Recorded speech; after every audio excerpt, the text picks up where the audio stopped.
Hola, sean todos bienvenidos a la sistematización de experiencias del proyecto de grado para optar al título de Master Degree in Distance Education y Learning. Los contenidos de esta sistematización serán el eje 1, selección del tema, eje 2, enfoque epistemológico, metodológico, eje 3, recolección de datos, eje 4, resultados y eje 5, la elaboración del artículo científico. La selección del tema responde a que soy investigadora activa y principal en la línea I, línea de enseñanza y aprendizaje de la investigación del Dr. José Padrón.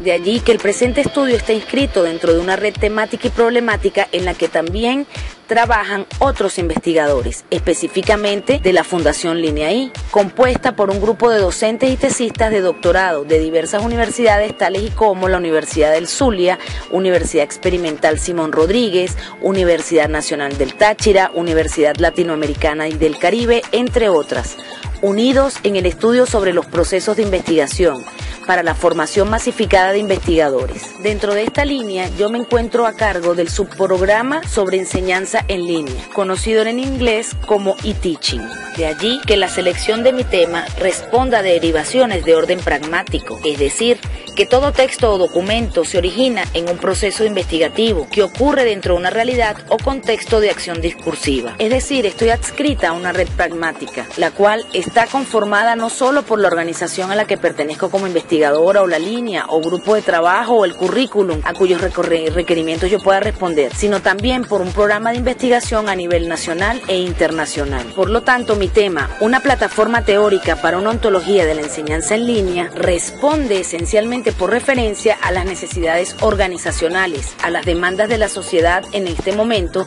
y a las particularidades de la línea a la que pertenezco y programa de investigación. Eje 2. Enfoque epistemológico. Son posibles múltiples esquemas para representar la estructura de un proceso de investigación. Lo importante es que el esquema que utilicemos sea lo suficientemente eficiente como para abordar todos aquellos elementos y aspectos que son constantes a cualquier investigación particular, y además aquellos otros que constituyen diferencias o puntos de variación entre una u otra investigación particular. Los lineamientos básicos de esta investigación parten de la siguiente manera. Primero, el enfoque es racionalista deductivo, cuya naturaleza del conocimiento es la modelación de procesos generativos. El conocimiento es un acto de invención. El método de hallazgo es la deducción, su método de contrastación el análisis lógico, formal y experimental, trabajando con un lenguaje lógico-matemático, y el objeto de estudio son las relaciones de entrada, proceso y salida. El componente lógico. El componente lógico de esta investigación está dividido en tres subcomponentes, a saber, el subcomponente empírico, el subcomponente teórico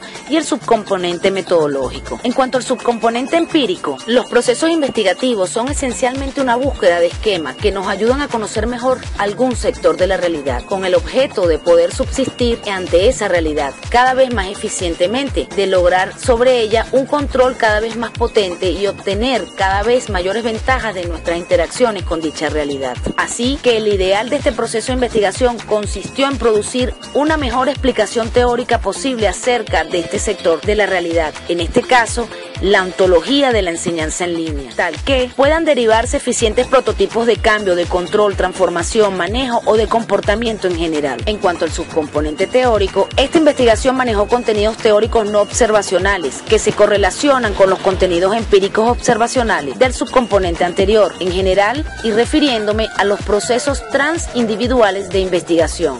Este subcomponente teórico constituye el hallazgo final de la operación de búsqueda. En este sentido, las teorías constituyeron los productos más valiosos de este proceso. Este subcomponente teórico abarcó dos tipos de contenidos. Los contenidos que sirvieron como insumo a la investigación, aquellos de donde parte este trabajo y donde se ubica, que son los conocimientos universales y abstractos de entrada, que a menudo se catalogan como marco teórico, y los contenidos que funcionan como elaboración propia o como hallazgo original del trabajo, cuando se trate de una investigación explicativa, como es mi caso. De allí que utilicé como teoría de entrada la teoría de acción de Padrón, las teorías personales de enseñanza de Fogg y las teorías de salida, que son los conocimientos nuevos que produje a partir de la investigación, serían ese componente ontológico del tutor en línea. El tercer y último subcomponente es el conocido como metodológico. Allí las correlaciones o asociaciones que realicé desde unos elementos empíricos hasta unos elementos teóricos se deben a una serie de operaciones materiales y lógico-conceptuales, típicamente concebidas como método. Este subcomponente metodológico teórico agrupó todas esas operaciones, las cuales me permitieron no solo vincular un modelo explicativo a determinado sector empírico, sino también me permitieron organizar y sistematizar los datos del subcomponente empírico, descripciones, clasificaciones, entre otras, por un lado, y los elementos del subcomponente teórico, por el otro, la formulación de hipótesis, inferencias, construcción de conceptos. Vinculados a este subcomponente metodológico también se hallan las instrumentaciones técnicas, los procedimientos, los métodos de recolección y organización de datos. El subcomponente metodológico también puede concebirse en tres instancias. Uno, el método de recolección y organización de datos, ligados al tratamiento del subcomponente empírico, los métodos de construcción teórica y métodos de contrastación